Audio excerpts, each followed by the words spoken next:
This is all the crap that I took off.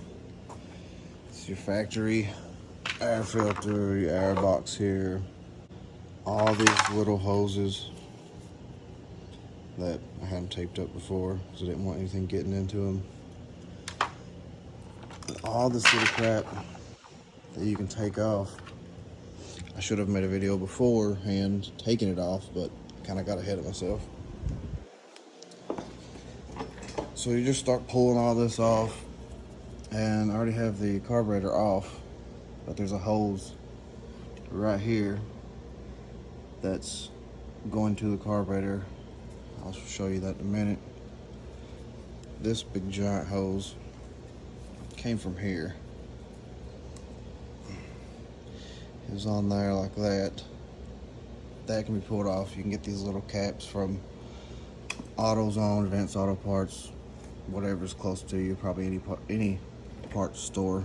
These little caps here. This is just a little pack with a bunch of different sizes. But you'll have two hoses, two of these, just like this. There's one here on the front of the engine, and there's one on the back, but it came off the back side. It's kind of hard to see.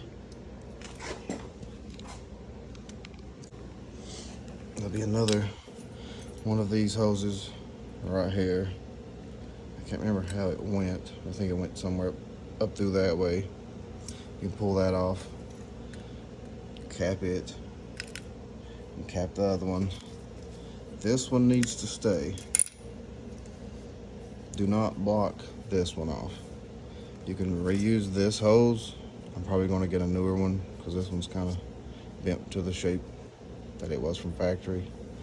But you need to take this one, you can run it down just behind the engine here because it's going to blow out oil.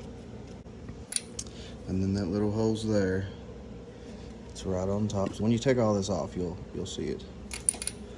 And then that one on the other side. And I have this hose, it's going to the radiator because I took the puke tank, which was back here under all this crap. Took it off. I'm going to put another one somewhere here on the other side.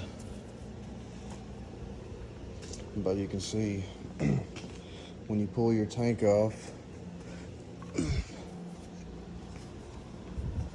you'll have this little box to be, I think it's sitting here, somewhere like that. Pull that off. That was going to this hose that you can't block off. It went into here. That came from right here. Which way was it setting? Setting this way. Yeah. So it mounts up the two holes. We'll go to this bolt and that bolt. It was set in there. And this line here went to your fuel tank. But I'm just going to run it straight to the carburetor. Gunked up, this little piece was up under, right under the gas tank, kind of sitting this way. All of these big black pieces came from where my battery box was, because I've got a new pod filter ordered, and I've got the hardtail kit, so all of this is getting chopped off. But that's where all that came from, was my battery box. There's two more plugs.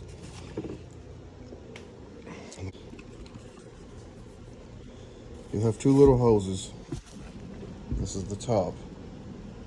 You have one hose coming from here that comes up and connects into here. So it'll be two separate lines coming into one.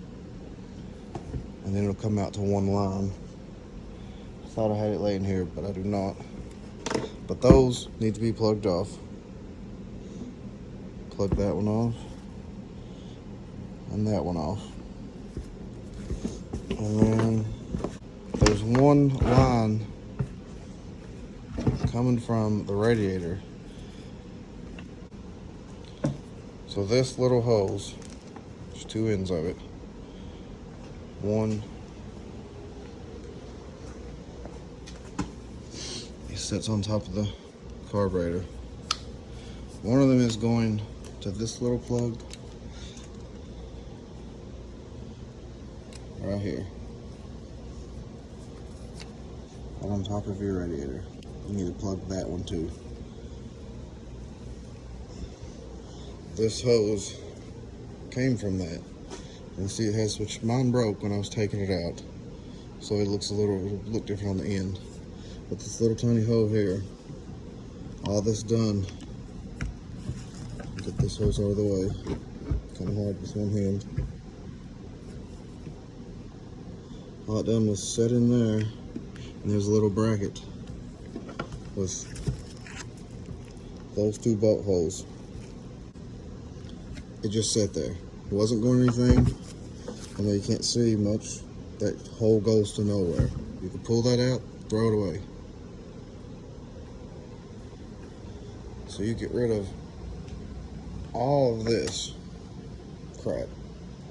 Maybe not your side covers if you're keeping your monoshock, but if you do take the monoshock off and go hardtail, then you can get rid of that. But all of this, I have to reroute kind of everything to clean it up a little, but it's nice and open now. I don't have this big ugly air box and all that.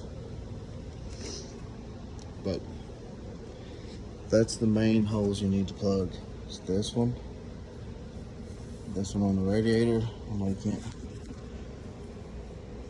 This one here, and that one, and then run this one. Do not plug that one. Run it back here. It's gonna have oil, so you don't want it setting to the side because it's gonna spit oil out as you're running. You really want it kind of somewhere down to where it's just kind of, just get it out of the way. You also need, there's one plug right here. It's actually a bolt. It can be plugged. So you have 1, 2, 3, 4, and then 5. You have 5 of these that you need to plug. And then you got your one that you don't want to plug, and that's this one. I have my wiring harness. I've been cutting it up, getting rid of a lot of stuff that I don't need. Still haven't decided if I want to keep turn signals, but I got it all laid out, got a lot of the tape off of it. Kind of plug things back in to know what is what. My Speedo, I'm moving it from the handlebars to the side, but it's going to be mounted about right here. It's going to be sitting like right here, so you just kind of look down. It cleans this up a lot, and then eventually I'm going to get rid of these, go to a single cable throttle, get rid of all those ugly buttons. But I kind of just got it laid out here, got everything labeled, and that's as far as I've got with that. I just wanted to kind of go over the vacuum lines because there's a bunch of videos showing what you can take off, but it's not showing the step-by-step what needs to be plugged. They tell you what needs to be plugged, but if it's, if you're not familiar with it, I'm not real familiar with it, but